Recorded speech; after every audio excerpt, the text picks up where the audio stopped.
Oke, Assalamualaikum warahmatullahi wabarakatuh. Alhamdulillah, selalu saja lisan kita memuji Allah subhanahu wa ta'ala atas segala nikmat yang dilimpahkan kepada kita. Serta juga kita selalu mengenang apapun yang Allah berikan ini dan kita besarkan nikmat itu sehingga selalu saja kita bersyukur kepadanya. Sekecil apapun nikmat yang kita sedang nikmati, apakah itu oksigen yang kita hirup, mata kita bisa menangkap cahaya, telinga kita bisa mendengarkan suara, dan apapun itu sifatnya.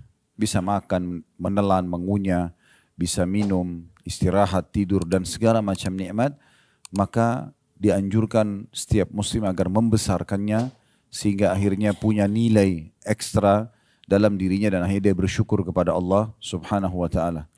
Tolong suaranya dibesarkan lagi. Dan Allah subhanahu wa ta'ala memerintahkan kita untuk menikmati dan berterima kasih saja. Di saat lapar, Allah menyuruh kita untuk makan. Dan kita punya keinginan serta panduan atau hidayah untuk makan. Dan tugas kita hanya memilih makanan yang kita suka, mau yang gurih, mau yang manis. Setelah itu kita menikmatinya dan dikuatkan dan disempurnakan dengan bersyukur saja. Tidak lebih daripada itu.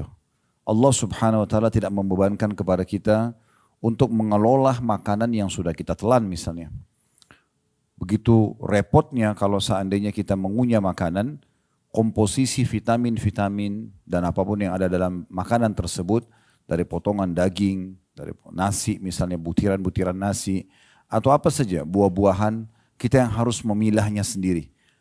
Di tubuh kita, mana yang terbagi sebagai protein untuk otot misalnya, mana yang untuk ini dan untuk itu sangat rumit. Tapi Allah subhanahu wa ta'ala memudahkan buat hambanya, kita hanya memilih, mengunyahnya dan menikmati. Setelah itu, lewat ukuran sepertiga jari kita di tenggorokan ini, maka kita sudah tidak punya campur tangan lagi di situ. Semuanya Allah jadikan tubuh kita ini seperti sebuah pabrik raksasa dengan sekian banyak lift-lift dan juga petugas sel-sel di tubuh kita yang menjalankan tugasnya tanpa kita urus sama sekali. Dan akhirnya berjalanlah roda kehidupan ini, kita diberikan kesehatan, kekuatan, dan seterusnya. Dan Allah subhanahu wa ta'ala menyuruh kita agar nikmat-nikmat tersebut disyukuri dengan kalimat Alhamdulillah. Oleh karena itu selalu besarkan nikmat Allah tersebut dan syukuri. Berapa banyak orang di luar sana yang belum bisa melihat matanya atau tidak bisa melihat, tidak bisa mendengar telinganya, tidak bisa terucap satu kata pun dari lisannya karena bisu misalnya. Dan banyak hal ujian-ujian datang kepada orang-orang yang mungkin tidak menimpa kita. Ini juga sebuah nikmat yang tidak terhingga.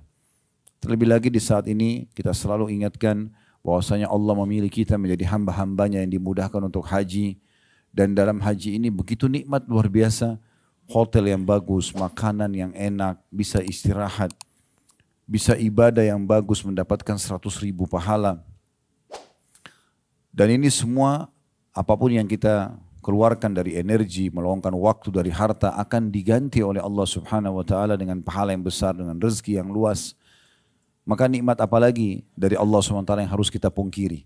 Ya Allah ulang-ulang selalu dalam surah Ar-Rahman, fabi'ai ala'i rabbikuma tukadziban.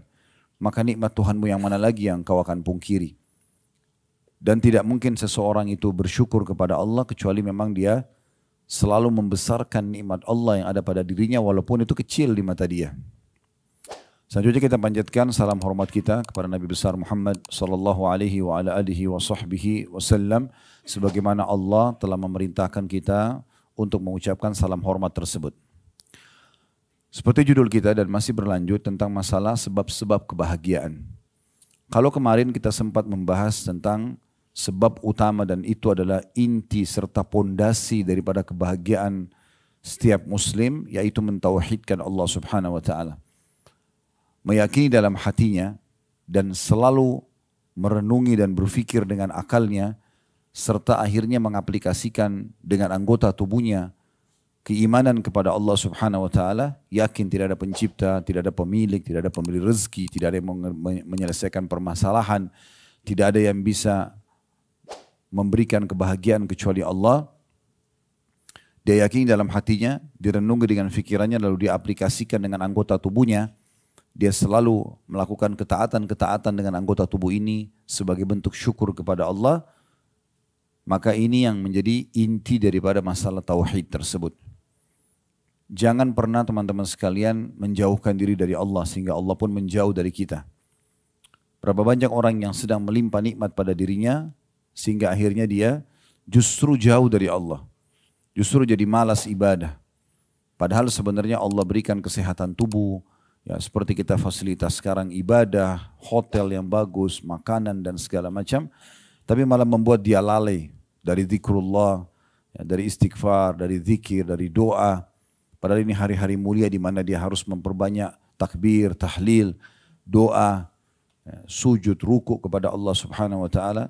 Tapi banyak di antara orang subhanallah lewat dari dia sholat malam, lewat dari dia zikir pagi petang, lewat dari dia waktu-waktu mustajab doa misalnya antara azan dan iqamah. Banyak lewat dari dia kesempatan sedekah, kesempatan baca Quran. Semua ini disayangkan sekali padahal sebenarnya salah satu bentuk syukur juga kepada Allah SWT adalah kita memaksimalkan fasilitas yang Allah berikan ini justru untuk ketaatan kepadanya. Sebelum datang waktu di mana kita tidak mungkin lagi untuk melakukan ketaatan. Baik itu puncaknya dengan meninggal atau ada halangan-halangan lain yang sifatnya duniawi yang harusnya kita selalu ya jadikan sebagai kehati-hatian dalam diri kita.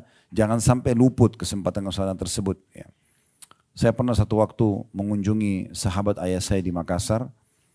Setiap kali saya ke Makassar waktu ayah masih hidup, seringkali saya menemani beliau, kutemui teman-temannya. Gitu. Ada teman beliau yang sudah meninggal juga sekarang, rahimahumullah semuanya.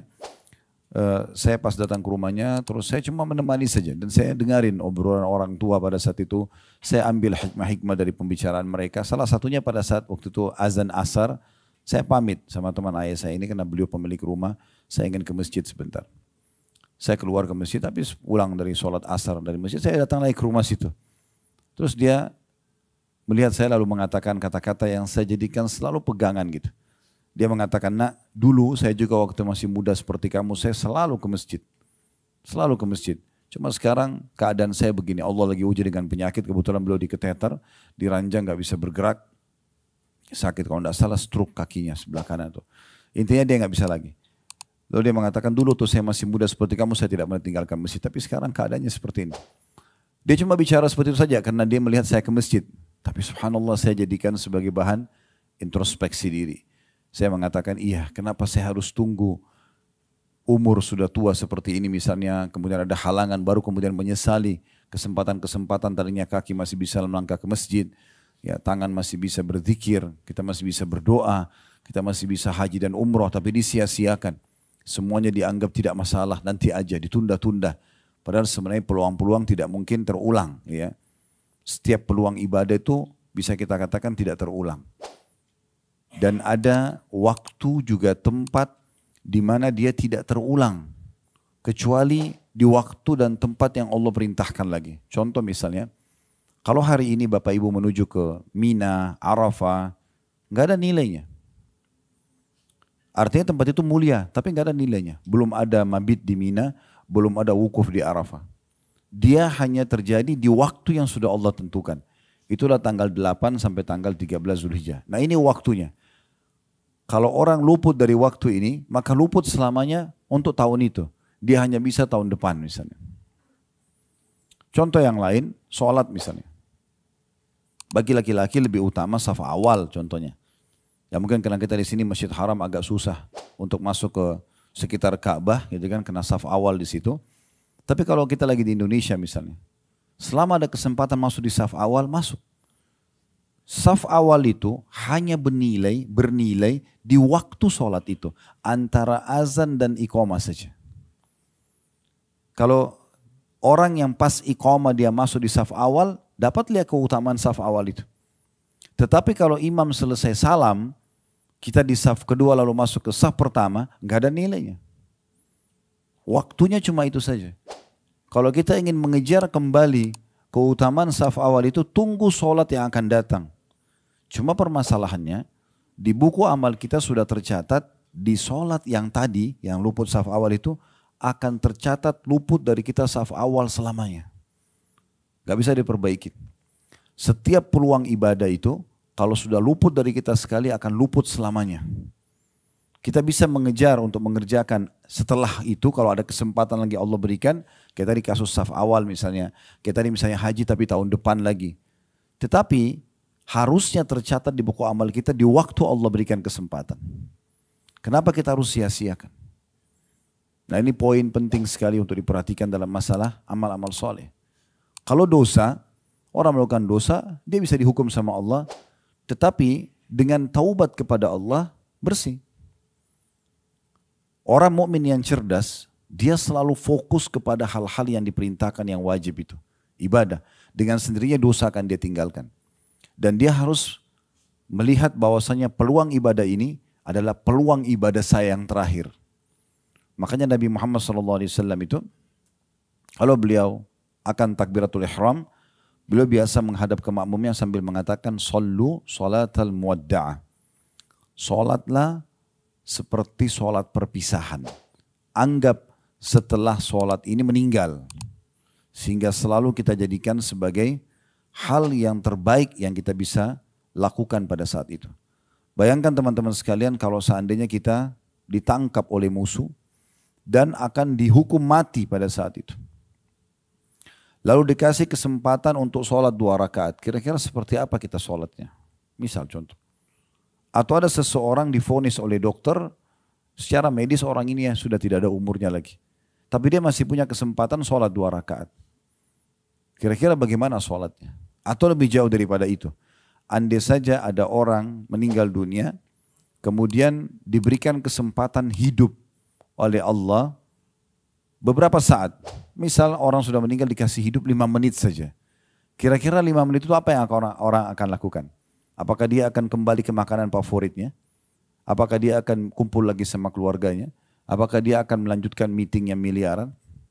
Kalau dikasih kesempatan hidup lagi orang yang sudah meninggal. Pastikan teman-teman sekalian dia akan mencari ibadah yang paling menguntungkan bagi dia. Misalnya tobat nasuha, misalnya sujud, sholat 2 rakaat. Untuk mati lagi setelah itu. Maka kita tidak usah tunggu teman-teman sekalian dokter vonis kita. Tidak perlu kita tunggu misalnya musuh akan menawan dan menebas leher kita. Kita tidak perlu menunggu meninggal dulu baru kemudian kita mau menyesal. Dibangunkan lagi untuk mengejar amal soleh, tidak. Tapi kita bagaimana menjadikan peluang amal soleh itu adalah kesempatan emas yang Allah berikan. Saya selalu termotivasi dengan hadis Nabi alaihi salatu wassalam tentang 3 orang yang datang masuk Islam di kota Madinah, kemudian ketiga orang ini tinggal menjadi tamu di rumahnya Talha bin Ubaidillah radhiyallahu anhu. Talha bin Ubaidillah salah satu dari 10 sahabat yang jamin masuk surga.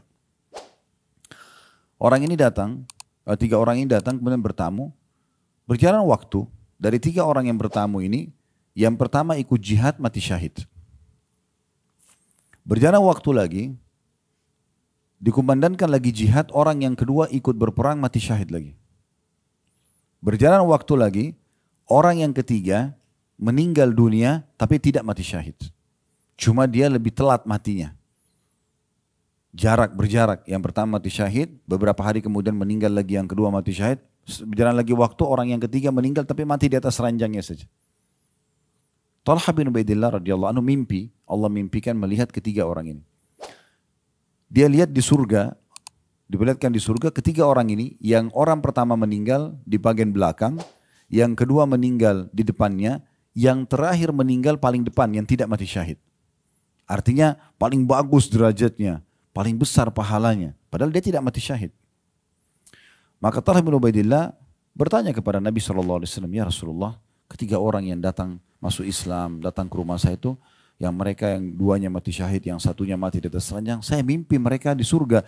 Tapi yang membuat saya heran kenapa orang yang bukan mati syahid itu justru yang paling depan. Yang paling bagus fasilitasnya. Maka Nabi SAW menjawab mengatakan, wahai Talha, kenapa kau heran? Mana perhitunganmu dari solat-solat dia yang sempat dia kerjakan, yang tidak sempat atau tidak bisa dikerjakan oleh orang yang mati terlebih dahulu daripada dia. Walaupun selisih cuma berapa hari. Itu sudah cukup membedakan derajat mereka di surga. Dalam riwayat yang lain, Ada dua orang bersahabat di masa Nabi SAW, yang satu mati syahid, seminggu kemudian sahabatnya mati tapi bukan mati syahid, mirip dengan kisah tadi. Lalu pada saat Nabi SAW mensolati jenazah yang kedua yang mati biasa, Nabi SAW sengaja tanya para sahabat.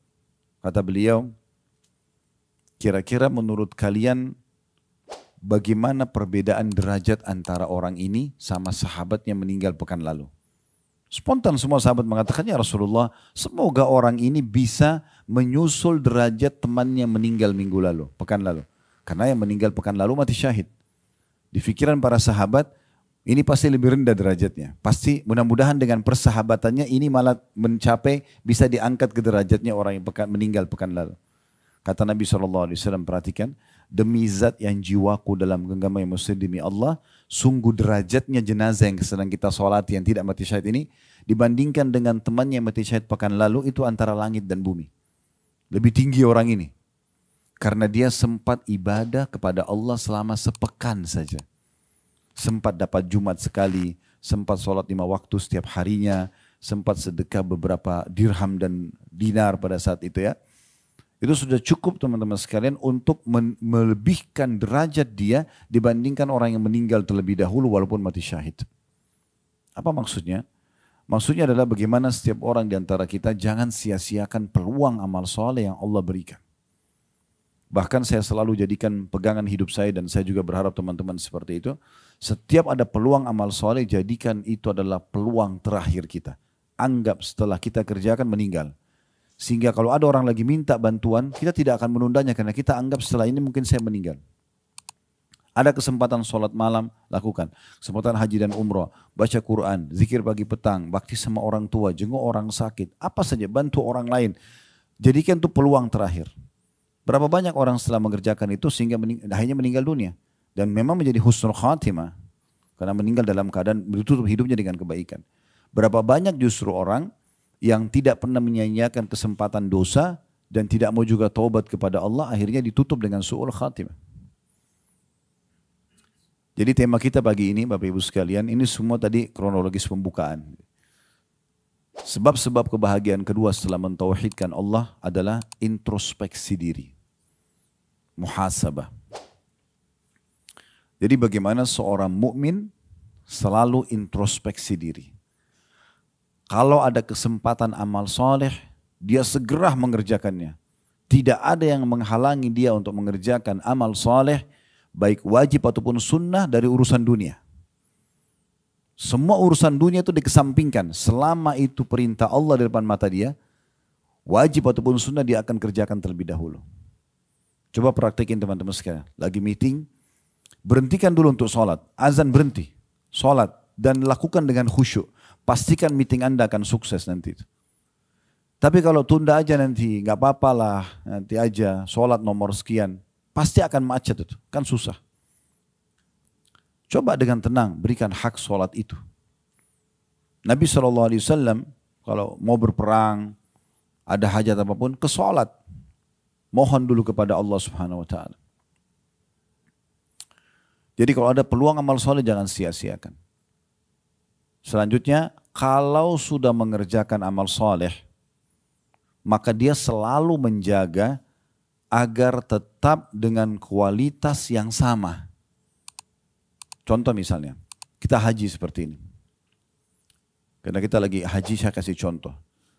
Anggap setelah haji ini insya Allah Allah terima. Setelah itu 10 tahun berjalan, kita nggak pernah cerita apa-apa sama orang. Kita berusaha menjaga keikhlasan. Mungkin saat tawaf kita sempat menangis. Mungkin pada saat sujud kita sempat menangis. Mungkin ada kenikmatan itu. Mungkin di Arafah nanti berdoa kita merasakan kenikmatannya. Kita jaga. Menjaga kualitas ibadah itu setelah dikerjakan penting sekali. Kenapa? Karena masih bisa dihapus pahalanya. Riya itu bukan hanya terjadi pada saat ibadah sedang dikerjakan. Bisa terjadi setelah dikerjakan. Sekarang kita sedekah ini ikhlas. Besok kita ceritain kepada teman-teman, oh kemarin tuh saya sedekah di sana. Bisa hilang nggak pahalanya? Bisa hilang. Haji sudah lewat 10 tahun pun, tiba-tiba ada orang ngobrol. Saya, dia baru pulang haji misalnya. Saya kemarin waktu tawaf tuh nangis, tersentuh banget tuh lihat Ka'bah misal. Dia ngomong gitu. Syaitan bisikin kita, kau kan juga 10 tahun lalu sama tuh. Nah, waktu tawaf sempat nangis, ceritain juga. Oh saya juga begitu, selesai urusannya. Nah, selesai urusannya. Yang sudah 10 tahun kita jaga habis. Coba bayangkan. Poin ini banyak orang luput nih. Jadi setelah poin pertama jangan menyanyiakan peluang amal soleh. Setelah itu poin kedua ini satu rangkaian menjaga selalu kualitas ibadah itu selamanya sampai kita wafat. Kalau boleh orang tidak tahu nggak usah tahu. Nggak usah tahu. Makanya dalam sebuah hadis sahih riwayat Imam Muslim kata Nabi SAW, Innallaha yuhibbut taqiyul ghaniyul khafi. Allah sangat cinta sama hambanya yang suka bertakwa. Takwa itu maksudnya selalu patuh. Allah perintahkan dikerjakan, yang Allah larang dijauhi, gitu kan. Apa saja yang wajib sunnah semua dikerjakan, yang haram dan makruh semua ditinggalkan. Ya. Dia tidak pandang bulu, pokoknya semuanya dikerjakan. Wajib semua dikerjakan, yang haram juga yang makruh semua dijauhi. Gitu kan. Allah suka dengan hamba yang seperti ini. Yang kedua, ghani, kaya dan suka bersedekah. Kaya secara kejiwaan, tidak suka mengemis. Dan yang ketiga, khafi. Khafi itu suka merahasiakan ibadah. Dia rahasiakan terus. Selama orang tidak tanya, nggak usah diceritain. Perbedaan dasar antara riya dengan tidak riya adalah ditanya atau tidak ditanya. Kalau ada orang tidak ditanya ceritain ibadahnya, ini jelas riya ini. Arahnya lebih ke situ. Sekarang hari Kamis misalnya, pas lagi puasa.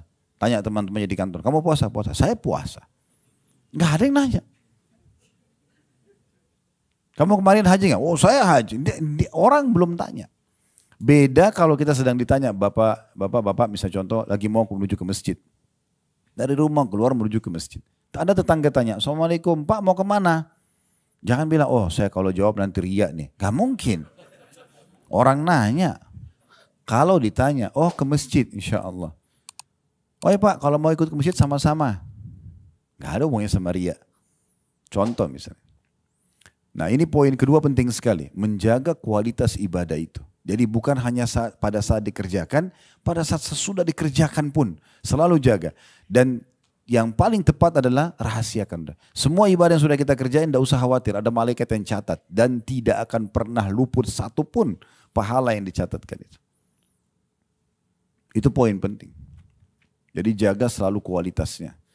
Dan bagi seorang mukmin, dia berusaha selalu kualitas itu, kalaupun dia sudah mencapai misal dari angka 10 itu adalah 5, kedepannya dia usahakan naik ke angka 6. Kedepannya dia berusaha naik ke angka 7. Terus begitu. Kapan seseorang itu mengejar prestasi terbaik, maka dia tidak akan jauh dari prestasi itu. Contoh misalnya kalau kita lagi kuliah di kampus, nilai lulusnya 100. Kalau orang mencari angka 100, saya pernah praktik untuk mahasiswa ini. Pada saat saya kejar angka 100, nilainya nggak jauh dari situ. Bisa 100, bisa 99, bisa 98, nggak jauh dari situ. 97, 95 mungkin paling jauh. Karena targetnya 100. Tapi kalau nilai lulusnya hanya 60, orang targetnya hanya 60, bisa nggak lulus. Maka ini kita jadikan sebagai pegangan kita dalam masalah ibadah. Selalu target kita yang terbaik. Kalau bahasa agama kan afdal. Mana afdalnya? Nah afdalnya gitu, kita kerjain, kita berusaha.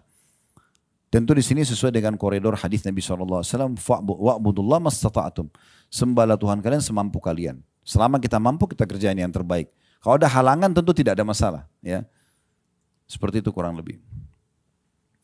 Kemudian yang ketiga, dalam masalah introspeksi diri ini adalah menjauhkan diri dari dosa-dosa serta tidak mengulanginya lagi. Nah, sekolah haji ini sedang mengajarkan kita itu. Ya, sedang mengajarkan kita itu. Jadi semua orang di antara kita pasti punya peluang buat dosa. Gak ada yang tidak. Pasti semua punya peluang. Karena pasti letas. Karena syaitan membuka pintu itu. Tapi sebagai seorang mukmin, dia berusaha untuk introspeksi diri. Dia maksimal untuk tidak terjerumus. Kalau pernah terjerumus, dia meninggalkan dan tidak mau mengulangi lagi. Nah seperti itu. Kan istighfar, nanti ada salah satu bahasan kita itu ya, masalah istighfar insya Allah dan taubat. Istighfar itu permohonan maaf. Seperti kalau kita buat salah sama orang, maafin saya, nah itu istighfar. Kalau taubat itu berarti ikrar tidak mau mengulangi. Kayak kita kalau buat salah sama orang, kita tulis ikrar, saya berjanji tidak akan ulangi, nah itu taubat. Nah kalau kita bilang astagfirullah wa atubu ilaih, ya Allah aku mohon maaf kepadamu dan aku janji tidak mau ulangi. Nah ini harus benar nih janjinya. Jangan diulangi. Nah itu bahan introspeksi. Ini luar biasa yang harus kita perhatikan tentang masalah introspeksi itu. Allah subhanahu wa ta'ala menyebutkan dalam surah Al-Hasyr ayat 18 sampai ayat 19. Ini kita jadikan dalil pertama dalam masalah bahasan kita, introspeksi diri ini. Bunyinya surah Al-Hasyr ayat 18 dan 19, Ya ayyuhalladzina amanu attaqullaha wal tanzur nafsum ma qaddamat lighadin wattaqullaha innallaha khabirum bima ta'malun wa la takunu kalladzina nasullaha fa ansahum anfusahum fa ulaika humul fasiqun.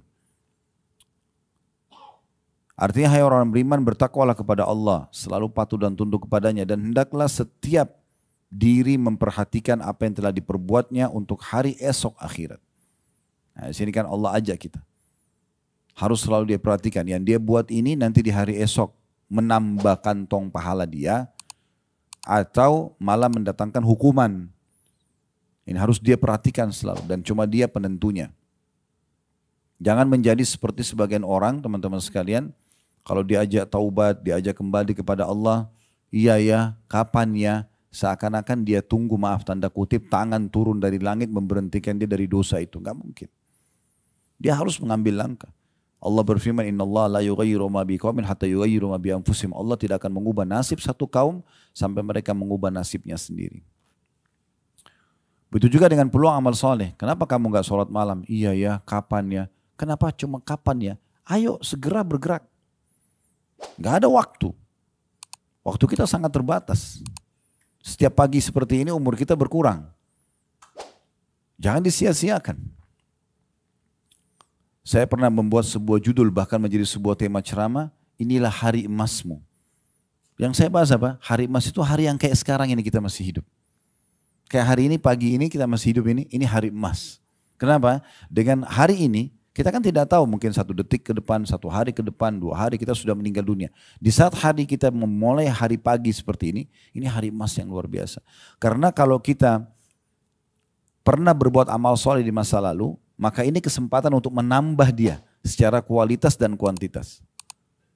Kalau di masa lalu kita berbuat dosa, saat ini kesempatan bertaubat. Masih ada kesempatan sehingga tidak dihisap oleh Allah nanti. Ini hari emas yang luar biasa. Jadi kalau datang hari seperti ini, peluang emas, jangan disia-siakan. Banyak orang begitu dia merasa dirinya lowong, waktu lowong, malah jauh tidak beribadah tadi saya bilang. Sayang sekali. Padahal sebenarnya kesempatan ini adalah kesempatan emas. Makanya kata Nabi SAW, ni'matani magmunun katsirun minan nas. 2 nikmat yang banyak luput dari sekalian banyak manusia. As-sihhatu wal faraq.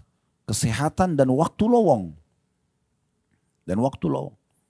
Seorang salafus saleh pernah melewati anak-anak muda lagi duduk di pinggir jalan, ngobrol, omong kosong. Ya, nggak jelas arahnya.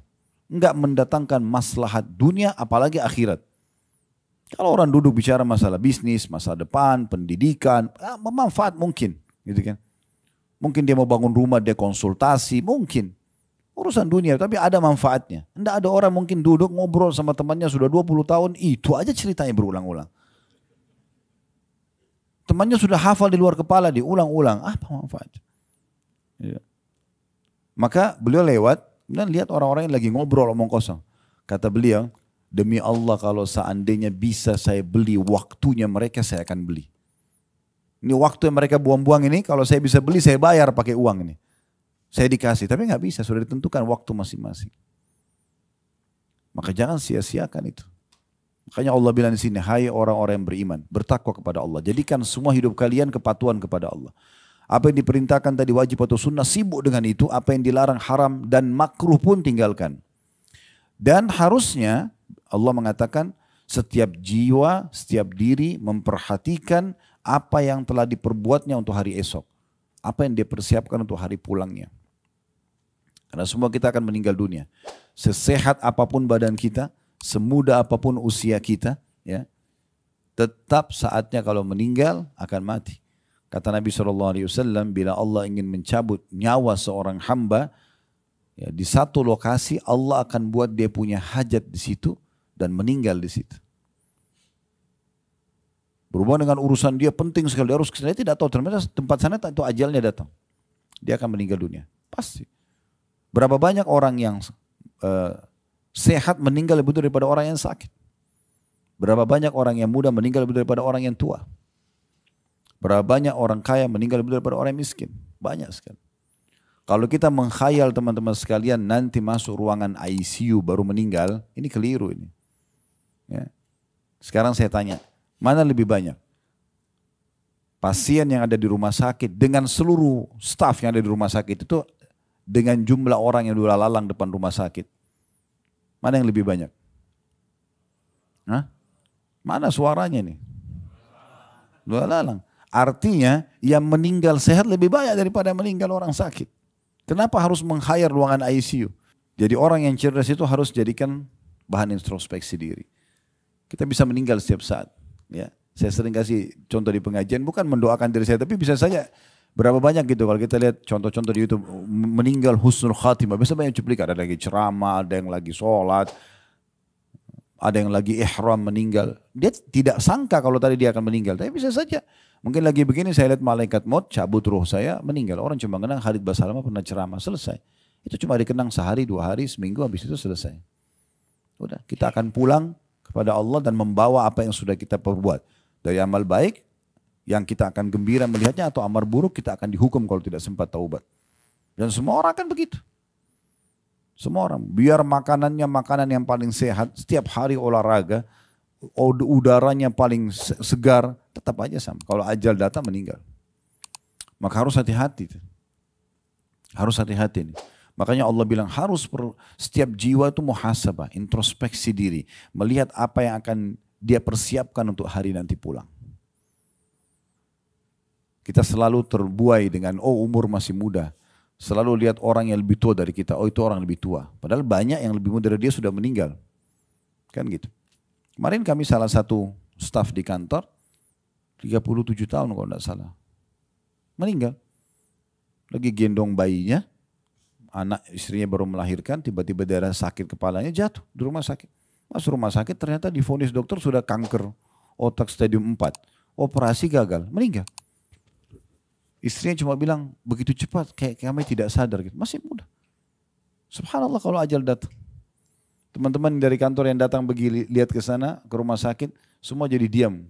Kata salah satunya cerita sama saya, kami jadi diam semua introspeksi diri. Karena ada teman-teman di kantor yang jauh lebih tua dari dia. Tapi subhanallah ajal datang. Ada paman kami di Makassar, profesor meninggal umur 46 tahun, belum sampai 50. Di rumah beliau ada tante beliau, nenek kami, itu umurnya sudah 80 tahun, belum meninggal, subhanallah. Beda setengah umurnya. Ya begitu kalau datang. Jadi jangan selalu mengkhayal, oh nanti aja tunda-tunda, saya masih muda, selalu patokannya orang yang lebih muda, enggak. Lalu Allah mengatakan, dan selalulah bertakwa kepada Allah. Sesungguhnya Allah maha mengetahui apa yang kamu kerjakan. Baik atau buruk, Allah selalu lihat. Di ayat 19-nya, وَلَا تَكُونُوا كَالَّذِينَ نَسُوا اللَّهَ فَأَنْسَاهُمْ أَنْفُسَهُمْ أُولَئِكَ هُمُ الْفَاسِقُونَ. Dan jangan pernah kamu seperti orang-orang yang lupa kepada Allah. Gak mau ibadah. Ya. Selalu buat dosa. Lalu Allah menjadikan mereka pun lupa kepada diri mereka sendiri. Mereka lupa umurnya, lupa ibadahnya dan segala macam. Mereka itulah orang-orang yang fasik, kata Allah. Ya. Muhasabah ini teman-teman sekalian, memang bagian daripada rangkaian agama kita. Umar bin Khattab punya statement yang menarik dalam masalah ini. Beliau mengatakan, hasibu anfusakum qabla an tuhasabu. Selalu introspeksi diri kalian, hisab diri kalian sebelum kalian dihisab. Sebelum kalian dihisab, ya. Lalu beliau mengatakan itu akan memudahkan hisab kalian nanti. Jadi kalau kita di dunia ini selalu muhasabah, oh tadi sholat saya kualitasnya bagus gak sih? Nanti saya coba naikkan, tingkatkan kualitasnya misalnya. Tadi perbuatan dosa, kayaknya saya harus segera taubat nih. Nah, introspeksi seperti ini akan memudahkan hisab kita di akhirat. Karena kita di dunia sudah hisab duluan. Selalu kita berusaha tingkatkan kualitas daripada ibadah kita dan selalu kita segera meninggalkan pelanggaran yang kita lakukan. Lalu beliau mengatakan, dan timbanglah amal kalian sebelum ditimbang kelak. Ingatlah keadaan yang genting pada hari kiamat nanti. Sebagaimana Allah gambarkan dalam surah Al-Haqqah ayat 18 kata beliau. Yauma idzin tu'raduna la takhfa minkum khafiyah. Pada hari itu nanti kamu akan dihadapkan kepada Rabbmu secara individual. Setiap orang di antara kita akan menghadap kepada Tuhannya dan secara individual. Tiada sesuatu pun dari keadaanmu yang tersembunyi bagi Allah. Ini dinukil dari kitab Zuhudnya Ibnu Mubarak rahimahullah, seorang ulama tabi'in, di halaman 306. Fudail bin Iyad rahimahullah, seorang ulama tabi'in berkata, mukmin itu rajin menghisap dirinya, introspeksi diri. Kalau dia berbuat amal soleh, tadi sudah maksimal enggak sih kualitasnya, gitu kan? Kuantitasnya kalau memang ada tambahan kuantitasnya, jumlahnya. Kalau belum, dia maksimalkan. Kalau sudah bagus, dia pertahankan. Dan orang mukmin itu tidak pernah puas dengan ibadah yang dia kerjakan ya. Tidak pernah puas. Kayak misalnya kita sholat malam nih. Sudah kita kerjakan 11 rakaat. Dia coba berusaha selalu untuk menambah kualitasnya. Kalau tadinya kita sholat setiap rakaat cuma baca 2-3 ayat, satu surah pendek di juz 30, enggak, sekarang saya coba tambah.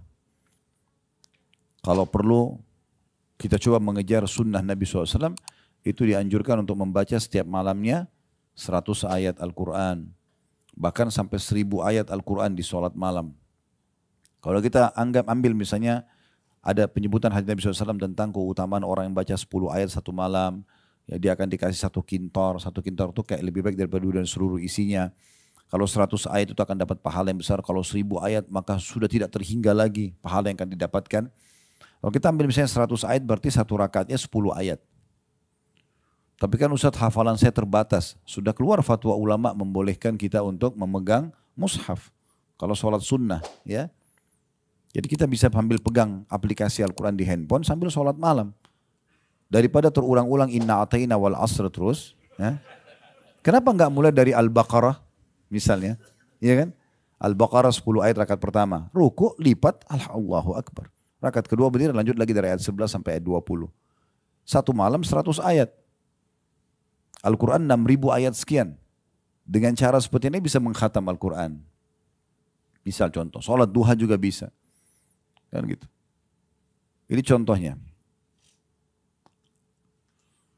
Fudail bin Iyad rahimahullah mengatakan mukmin itu selalu rajin menghisab dirinya dan ia mengetahui bahwa ia berada di hadapan Allah kelak. Dia akan nanti dihadapkan kepada Allah Subhanahu wa taala.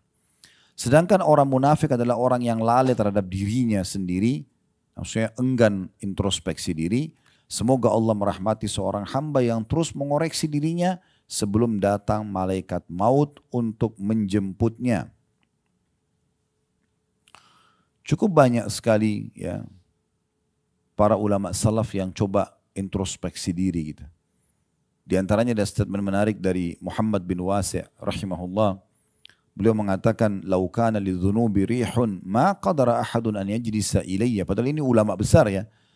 Beliau mengatakan kalau seandainya dosa itu memiliki bau, mungkin tidak akan ada seorang pun yang bisa duduk bersamaku.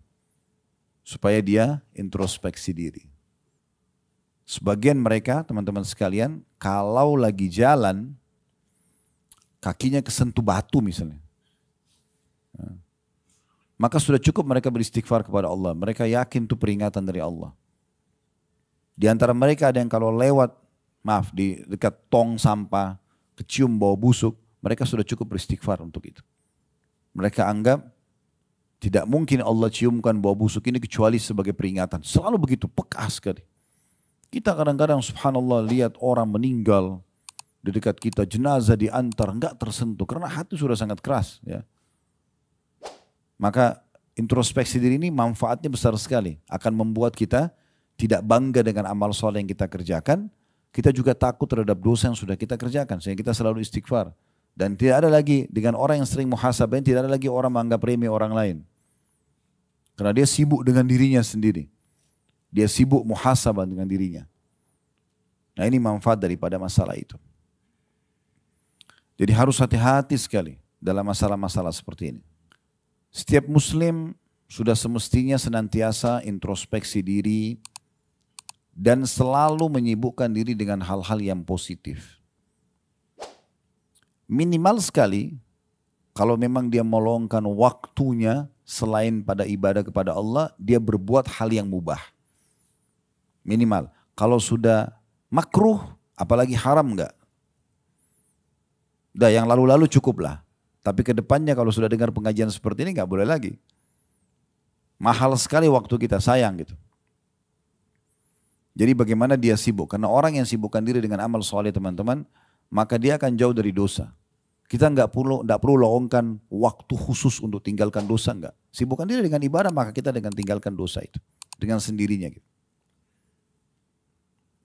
Ada statement yang menarik yang disampaikan oleh Syekh Abu Bakar Jazair rahimahullah.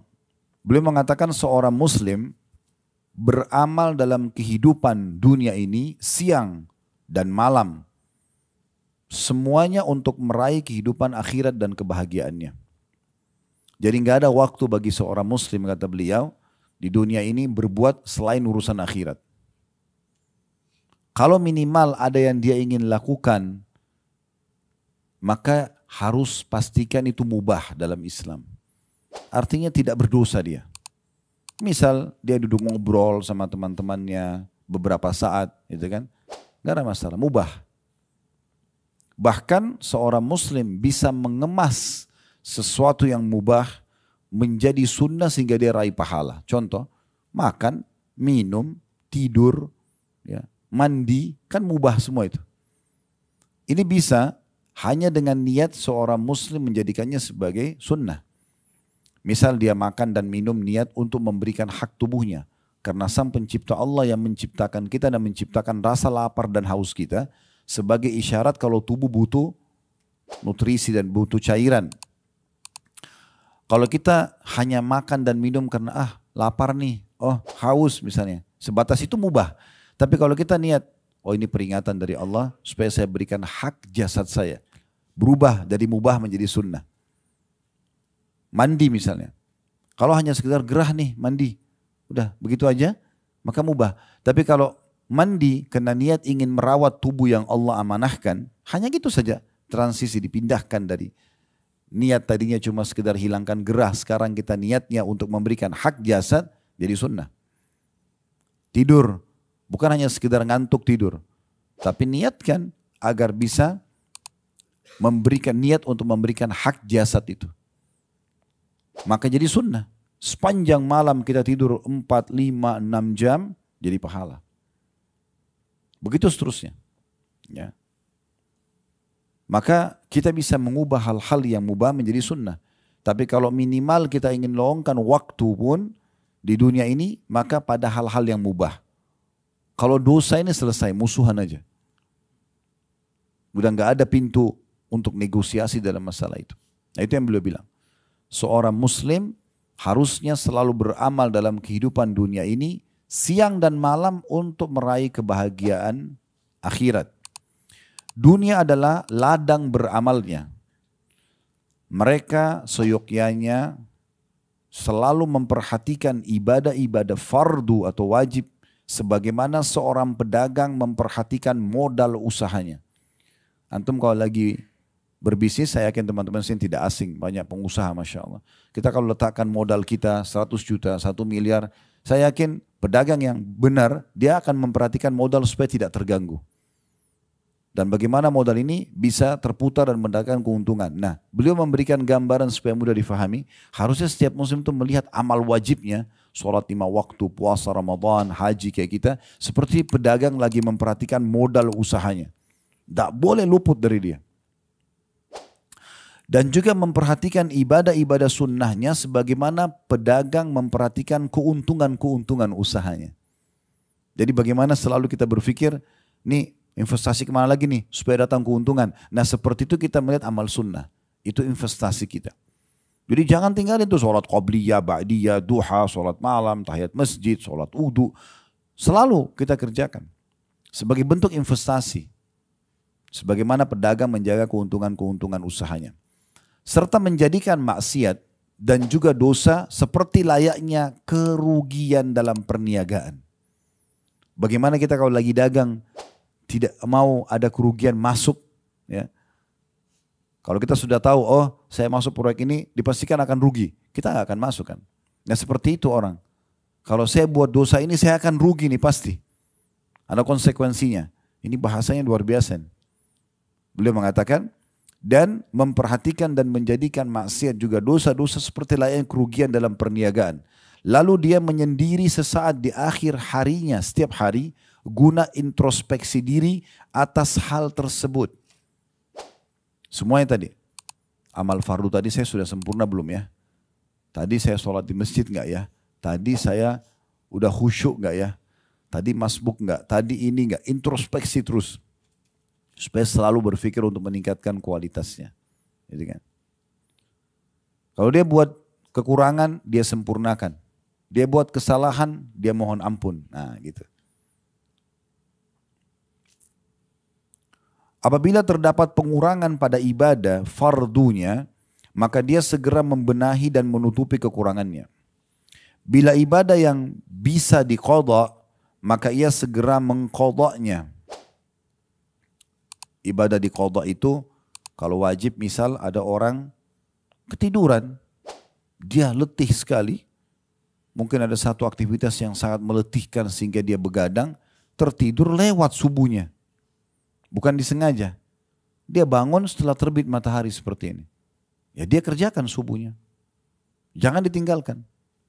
Karena boleh dia mengqadha, ada uzurnya. Gitu kan. Itu kalau ibadah yang boleh diqadha. Puasa Ramadan dia punya utang. Dia segerakan qadhanya itu. Jangan ditunda-tunda. Ini mohon maaf karena ibu-ibu kan berhalangan gitu ya. Walaupun sudah saya bahasakan kemarin di manasik, saya sudah ingatkan ibu-ibu. Allah sudah mudahkan melalui fatwa para ulama boleh meminum penunda haid. Jadi Ramadan supaya nggak punya utang, nggak usah haid di Ramadan, gitu kan. Begitu juga dengan haji dan umrah, minum saja, gitu kan, supaya ibadahnya tidak terganggu. Tapi kalau misalnya ada orang punya utang Ramadan, biasanya orang kena terlalaikan, oh masih ada kesempatan 11 bulan ke depan. Ya udah nanti aja deh bayar utang Ramadannya. Tapi kalau dia meninggal bagaimana? Sudah tahu belum hukumnya? Kalau bapak ibu punya utang Ramadan, utang wajib Ramadan, sudah lewat Idul Fitri, masuk 1 Syawal, 2 Syawal. Kita bukan meninggal di Ramadan, meninggalnya di bulan Syawal. Kalau kita puasa Ramadan, niatnya 1 bulan, tapi pas pertengahan bulan Ramadan meninggal. Ya udah, dan dia sempat puasa yang selama 2 minggu itu, 2 pekan itu. Dia nggak ada masalah. 2 minggu yang terjadi tidak ada kewajiban karena sudah meninggal. Tapi kalau dia misalnya punya utang Ramadan 6 hari, kemudian masuk bulan Syawal, dia baru meninggal, misalnya pekan kedua, pekan ketiga bulan Syawal dia baru meninggal, dia belum bayar utang Ramadan yang sepekan, ahli warisnya wajib bayarkan. Karena itu wajib, tidak bisa tidak. Karena sebenarnya dia masih punya kesempatan untuk mengerjakannya, kan gitu. Ya, jangan ditunda ini. Betul Allah berikan keringanan bisa sampai Sya'ban bulan depan, tapi jangan ditunda-tunda kalau ada kesempatan. Kenapa ditunda? Pernah ada seorang ibu tanya kami di pengajian, Ustadz, itu waktu itu 3 hari lagi mau lebaran. 3 hari lagi mau masuk Ramadan, maaf.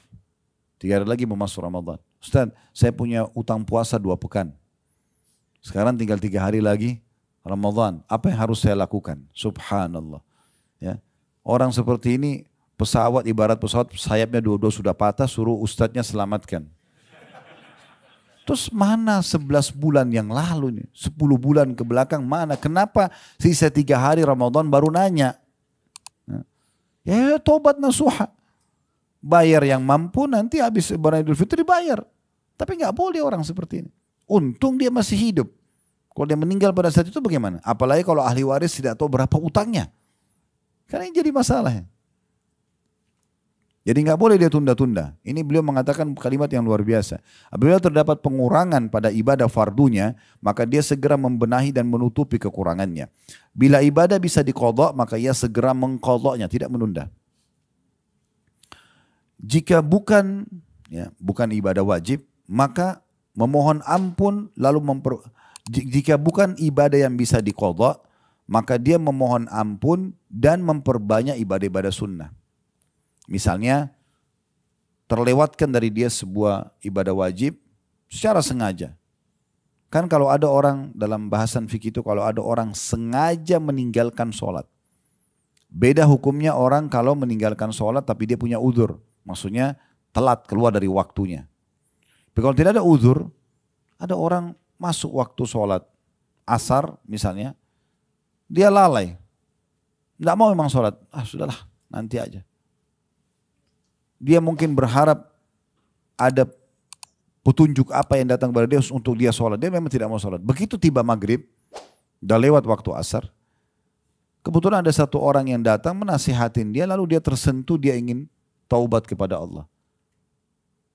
Di sini teman-teman sekalian, dia nggak boleh lagi sholat asar. Karena dia sengaja tinggalkan. Bukan uzur. Dia tinggal setelah taubat sholat maghribnya. Karena masuk waktu maghrib. Jadi nggak boleh yang sengaja ditinggalkan itu untuk diulangi lagi. Kemudian kata beliau, apabila ia melihat kekurangan dalam ibadah-ibadah sunnahnya, maka dia segera menggantikannya. Ya. Disnukil dalam perbuatan Abdullah bin Umar radhiyallahu anhu, dan juga pernah disebutkan dari Nabi SAW kalau beliau terlewatkan sholat malam, Nabi SAW pernah satu malam tertidur nggak sholat malam, maka beliau mengganti dengan 12 rakaat di waktu duha. Kalau sholat malam kan kalau dengan witirnya ganjil ya 11. Nah itu dia dikerjakan 12 sebagai ganti sholat malamnya yang ketinggalan gitu. Apabila ia melihat kekurangan dalam ibadah-ibadah sunnahnya, maka dia menggantikan dan menutupi kekurangannya. Jadi kayak misalnya sebagian salaf juga itu kalau ketinggalan sholat malam, maka beliau tutupin dengan sedekah misalnya. Ditutupin dengan ibadah-ibadah lain. Apabila dia mengalami kerugian akibat menerjang larangan-larangan Allah, misalnya orang buat dosa, maka ia segera mohon ampun dan kembali kepada Allah. Ini dinukil dari kitab Minhajul Muslim di halaman 158. Kata para ulama, muhasabah adalah metode terbaik dalam memperbaiki diri, melatih, mensucikan jiwa, membersihkannya dari segala pelanggaran, memaksimalkan untuk meraih apa yang Allah janjikan. Itu fungsi daripada introspeksi diri. Ya. Umar bin Khattab berkata, bila malam hari, ini Umar melakukan sebagai bentuk introspeksi diri ya. Kalau tiba malam hari, beliau punya tongkat, biasa beliau pakai jalan gitu ya. Beliau angkat telapak kakinya sendiri lalu beliau pukul sendiri. Sambil beliau mengatakan, ya, apa yang telah engkau lakukan hari ini? Jadi maksudnya dia sendiri sebagai bahan introspeksi dirinya, dia mengatakan apa yang telah engkau lakukan pada hari ini. Dari riwayat lain dan riwayat lain, beliau kalau tidur, Umar bin Khattab kalau tidur, beliau letakkan bejana air di sebelah ranjangnya. Sambil tidur, telapak tangannya berada di atas bejana itu. Kalau tangannya kesentuh bejana lalu dia bangun, udah dia bangun tidak tidur lagi sampai subuh sholat. Abu Talha radhiyallahu anhu, seorang sahabat Nabi yang lain, terkenal dengan kebun kurmanya yang sangat banyak, orangnya kaya raya. Satu waktu pada saat akan panen, buah kurmanya sangat banyak, melimpah dan ranum sekali gitu, dia tertarik dengan itu. Maka dia pun akhirnya luput dari zikir kepada Allah. Ya. Maka dia segera bermuhasabah kepada Allah. Jadi dia sibuk, dia liatin terus buah-buahnya keliling kebun itu lama waktunya, berjam-jam habis hanya untuk itu saja. Lalu beliau baru sadar, ternyata ini banyak sekali waktu saya terbuang hanya untuk lihat ini saja. Maka beliau mengeluarkan sedekah setengah kebunnya itu sebagai bahan introspeksi diri. Ahnaf bin Qais radhiyallahu anhu, seorang sahabat Nabi yang lain, suatu ketika, kan masa itu tidak ada penerangan kayak kita sekarang. Zaman dulu orang pakai sumbu dengan minyak zaitun, ada api untuk penerangan gitu. Maka dia pernah memasukkan atau meletakkan jari-jarinya di atas api itu yang ada dari sumbu untuk penerangan. Lalu dia berbicara dengan dirinya sendiri, ya, pada saat dia sudah rasakan panasnya api itu, lalu dia mengatakan, ya, hai Hunaif, dia panggil namanya sendiri. Apa yang mendorongmu berbuat kala itu? Apa yang mendorongmu berbuat kala itu? Terus saja beliau mengucapkan itu, sampai akhirnya dia merenungi kesalahan dia dan dia berjanji tidak akan mengulanginya.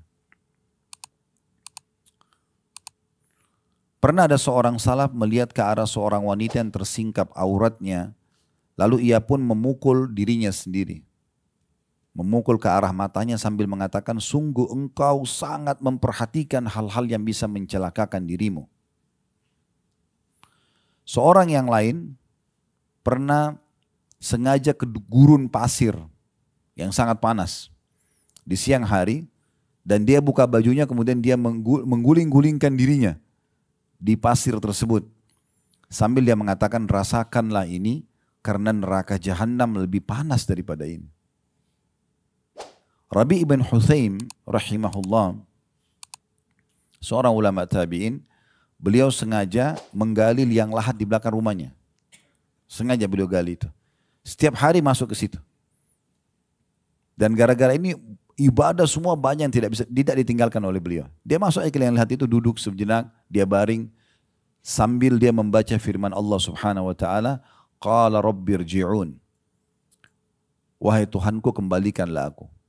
Kalau orang kafir nanti meninggal, dalam surah Al-Mu'minun, nanti kita akan baca ayat-ayat ini ya, insyaAllah sebentar sebagai bahan muhasabah kita. Orang kafir akan mengatakan, qala rabbirji'un. Di ayat 99 surah nomor 23. Ayat 99 berbunyi, hatta idza ja'a ahadahumul mautu qala rabbirji'un. Demikianlah keadaan orang-orang kafir itu, kata Allah, hingga apabila, maksudnya mereka terus lalai dari beriman kepada Allah, kufur kepada Allah, hingga apabila datang kematian kepada seseorang dari mereka, mereka akan mengatakan, ya Tuhanku, kembalikanlah aku ke dunia. Semua orang kafir akan mengucapkan ini, dan semua orang yang terus lalai dengan ibadah, kemudian mereka juga terus dalam dosa tidak taubat, akan sama kasusnya.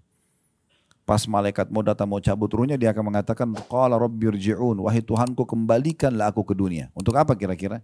Tadi sudah saya singgung, apakah untuk kembali ke makanan favoritnya, ke meetingnya, ke apa saja? Enggak. Perhatikan, ini kekal. Allah sudah turunkan 1400 tahun yang lalu, dan akan terus ditilawakan oleh orang beriman sampai hari kiamat nanti. Ayat 100-nya, orang yang mau meninggal, yang kafir, ataupun yang banyak kelalaian dari ibadah atau banyak dosanya tidak sempat tobat, mereka akan mengatakan ini.